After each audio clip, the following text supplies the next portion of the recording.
अच्छा, एक और चीज मैं वाज़ेह कर दूं, ये भाई साहब ने एक कमेंट किया ना, बड़ा ही मेरा दिल कहता है इस पर थोड़ा तबसरा कर दूं।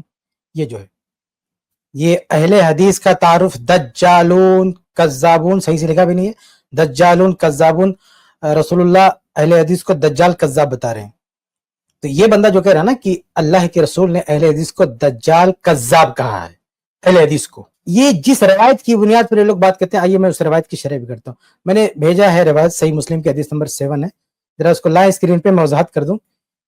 हाँ, ये जो शुबहा ये लोग, ये असल में एक जगह नहीं, जगह जगह ये लोग उस रवायत को पेश करके कहते हैं अल्लाह के रसूल ने अहले हदीस को कज्जाब दज्जाल कहा। तो आइए देखते हैं कि उस हदीस में अल्लाह के नबी ने क्या कहा है अहले हदीस को, थोड़ी सी उसकी शरह हो जाए, क्योंकि इतनी बड़ी जुरत इनकी, इतनी हिम्मत की आके इतनी बड़ी किस बयानी, यानी ये दज्जल है खुद कि कमेंट में आके कैसे सबको गुमराह कर रहा है ये आदमी। हाँ, इस शख्स को दावत दीजिए कि स्ट्रीम में भी आए, जो इस तरह से हदीस पेश करके सबको जो है गुमराह कर रहा है। माज़अल्लाह, ये अल्लाह के रसूल पे झूठ नहीं है, ये खुद दज्जल है भाई। अल्लाह के रसूल के हवाले से कहना कि अल्लाह के रसूल ने अहले हदीस को दज्जाल कज्जाब कहा, यानी अल्लाह के रसूल के नाम पर यह हदीस गढ़ रहा है। आप बताइए इस स्ट्रीम में, इसलिए हम कहते हैं तकलीद कहां तक ले जाती है, यानी हदीस गढ़वा रही है। अब देखिए वो हदीस हम यहां पे आपको दिखाते हैं, सही मुस्लिम की। अल्लाह के रसूल सल्लल्लाहु अलैहि वसल्लम फरमाते हैं, ये अबू हुरैरा रज़ियल्लाहु तआला अन्हु कहते हैं कि अल्लाह के रसूल सल्लल्लाहु अलैहि वसल्लम फरमाया, यकूनु फी आखिरी ज़मान, आखिरी जमाने में दज्जालून कज्जाबून, दज्जाल होंगे, कज्जाब होंगे, यअतूनकुम मिनल अहादीस, जो तुम्हें हदीसें सुनाएंगे। ये लोग बस इतना बताते हैं लोगों को, बस क्या कहते हैं कि अल्लाह के रसूल ने हदीस सुनाने वालों को दज्जाल कज्जाब कहा है। भाई पूरी हदीस सुनो, ना पूरी हदीस क्या है। अल्लाह के रसूल फरमाते हैं कि एक वक्त आएगा कि आखिरी जमाने में दज्जाल होंगे, कज्जाब होंगे, यअतूनकुम मिनल अहादीस, तुम्हें ऐसी हदीसें सुनाएंगे, बिमा लम तस्मऊ अंतुम, जो हदीसें न तुमने सुनी होगी, वला आबाउकुम, न तुम्हारे बाप दादाओं ने सुनी होगी। फइय्याकुम वइय्याहुम, तुम ऐसे लोगों से दूर रहना, ला युदिल्लुनकुम वला यफ्तिनूनकुम, ये तुम्हें गुमराह न कर दें और फितने में ना डाल दें। ये हदीस से तर्जुमा आपने सुन लिया।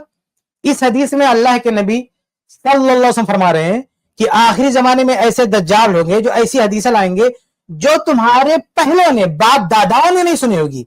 इसका मतलब क्या, अल्लाह के रसूल यहां एक उसूल दे रहे हैं हदीस कबूल करने का, क्या कि वही हदीस मोतबर हो सकती है जिसे हमारे बाप दादाओं ने भी सुना होगा। हमारे बाप दादाओं ने भी सुना, इसी को वेरीफाई करने के लिए तो हम सनद चेक करते हैं भाई। सनद में इसी चीज को वेरीफाई किया जाता है कि हमारे बाप दादाओं ने, आबा को, हमारे बाप दादा यानी फला फला फला, ऐसे अल्लाह के रसूल तक, हमारे आबाओ अजदाद का जो सिलसिला है अल्लाह के रसूल तक, वो सिलसिला इस मतन से लिंक है कि नहीं।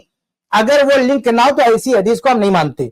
तो अल्लाह के रसूल सल्लल्लाहु अलैहि वसल्लम ने इस हदीस में इशारा दिया है, बल्कि ये हुक्म दिया है कि वो लोग दज्जाल है जो बगैर सनद के हदीसें आपको बताते हैं, यानी ऐसी हदीसें जो असलाफ में, यानी सनद से लिंक नहीं है, यानी जो हदीस सहाबा के दौर में नहीं थी, ताबीन के दौर में नहीं थी, अतबाए ताबीन के दौर में नहीं थी, ऐसी हदीसों को सुनाने वाला दज्जाल है, कज्जाब है। ये कौन करता, ये कौन करता? अगर ईमानदारी से बताएं तो चारों मजहब में ये काम जिसने सबसे ज्यादा किया है वो अहनाफ है। सबसे ज्यादा मौजू, मनगढ़ंत, झूठी हदीसें चारों मजाहिब में जिस मजहब में पाई जाती हैं वो फ़िक़्ह हनफी है। शेख अलबानी रहमतुल्लाह ने जो है सिलसिले ज़ईफ़ा में बड़ी ही जुरत के साथ ये बात लिखी है कि सबसे ज्यादा वाहियात रवायात हदीसें जिनके यहाँ पाई जाती है वो अहनाफ है। मैंने बहुत पहले, तकरीबन 10-15 साल पहले इंटरनेट पे लिख दिया था शेख अलबानी रहमतुल्लाह का ये कलाम कि उन्होंने ऐसा कहा है, तो काफी लोग जो है नाराज हो रहे थे। हालांकि ये हकीकत है, शेख अलबानी खुद हनफी बैकग्राउंड से आए हुए हैं, ऐसा नहीं कि बर्थ अहले हदीस के यहाँ पैदा हुए थे, वो हनफी थे भाई। इसके बावजूद भी उन्होंने पूरी अमानतदारी से कहा कि सबसे ज्यादा मौजू मनगढ़ंत हदीस इनके यहाँ पाई जाती है। तो ये जो कज्जाब कह रहे हैं अहले हदीस को, ये जो दज्जाल कह रहे हैं, अल्लाह के रसूल सब ने उनको कज्जाब दज्जाल कहा जो ऐसी हदीस से सुनाते हैं जो सनद के साथ नहीं है, जो हमारे आबा अजदाद जिसके सिलसिले सनद में नहीं आते हैं। तो ये ऐसी हदीसें, तो अहले हदीस की तो यही दावत है कि ऐसे लोगों से दूर रहो, झूठी हदीस से दूर रहो। सिर्फ इस वक्त दुनिया में अहले हदीस वाही जमात है जिसकी दावत में ये चीज पूरी मजबूती के साथ शामिल है कि ज़ईफ और मौजू हदीस को किनारे ठिकाने लगाना, उसको नहीं मानना। ये अल्लाह के रसूल की जो वार्निंग थी उसके मुताबिक अमल करने वाला सिर्फ अहले हदीस है। वो सिर्फ कुरान और हदीस की तरफ नहीं बढ़ाता, बल्कि तहकीक की तरफ बढ़ाता है कि सही हदीस पे अमल करना चाहिए। जी। अरे किफायत भाई, ये तो सिराजो उम्मती अभी हनीफा वाले हैं ना। हाँ, बहुत अच्छी उम्मती अभी हनीफा वाले भाई। ये हदीस किसने पेश कीजिए। ابو حنیفہ میری کہتے ہیں کہ ایک حدیث ان لوگوں نے گڑا, خطیب بغدادی وغیرہ نے نقل کیا, کہتے ہیں کہ میری امت میں ایک شخص ہوگا جس کا نام ہوگا محمد بن ادریس, یقال له محمد بن ادریس. محمد بن ادریس کس کا نام ہے؟ امام شافعی کے نام ہے. تو کہتے ہیں ہوا اضر علی امتی من ابلیس, کہتے ہیں یہ شخص میری امت میں شیطان سے بھی زیادہ بدتر ہوگا, معاذ اللہ, استغفر اللہ.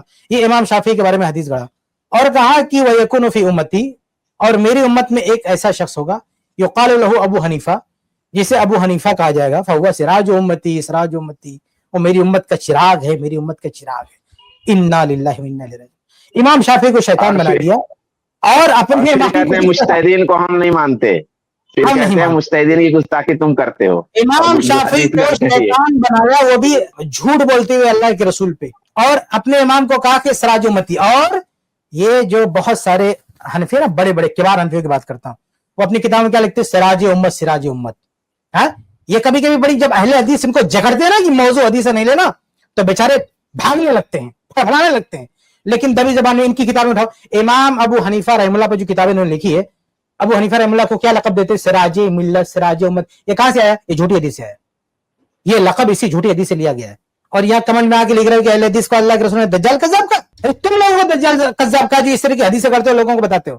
اہل حدیث الحمدللہ اللہ کے نبی نے جو وارن کیا تھا کہ ایسے لوگوں سے بچنا, اہل حدیث اللہ کے نبی کی اسی کی نصیحت کو لے کے گھر گھر سب کو بتاتے ہیں کہ ایسے لوگوں سے بچے رہنا. اچھا, شیخ زاہد الکوثری نے اس کو صحیح کرنے کی بھی کوشش کی ہے غالباً, یعنی اس حدیث کو بڑی محنت کی ہے شاید جی. یہ بھی ایک چیز ظاہر ہوئی نا کہ ایک تو جھوٹی حدیث یہ سناتے ہیں, دوسرے اپنے امام کی خاطر جھوٹی حدیثوں کو صحیح کرنے کی بھی کوشش یہی لوگ کرتے ہیں, اور پھر یہ بھی کہتے ہیں کہ ہم ہی ائمہ کی توہین کرتے ہیں, یعنی امام کی توہین کا الزام بھی ہمارے سر, حدیثیں سنانے کا الزام بھی جھوٹی ہمارے سر, اور اس کو صحیح اور ضعیف کرنے کا بھی الزام ہمارے سر, اور تینوں کام یہ کرتے ہیں. امام کی توہین بھی کر رہے ہیں, اس کو ابلیس کہہ رہے ہیں, حدیث گھڑ رہے ہیں, اور پھر اس کو صحیح بھی کرنے کی کوشش کر رہے ہیں اپنے مطلب میں, یعنی تینوں کام خود کرتے ہیں. جب ان سے پوچھو آج کے جو علماء ان کے جو اسمارٹ ہیں, بہت بڑے مقام پر فائز ہیں, تو کہتے ہیں نہیں اس حدیث کو ہم نہیں مانتے. لیکن پھر اپنی کتابوں میں سراج امت دبی زبان میں وہ جو ہے پھونک مار دیں گے, وہ ڈنک مار دیں گے سراج امت کا. جی میں حدیث اگر نہیں مانتے آپ تو سراج امت کیوں لکھتے ہو؟ یہ لقب کہاں سے دیا تم نے؟ بالکل صحیح فرمایا شیخ نے کہ یہ شخص میرے چینل پہ بھی آ کے بار بار نبی صلی اللہ علیہ وسلم پہ جھوٹ کرتا ہے.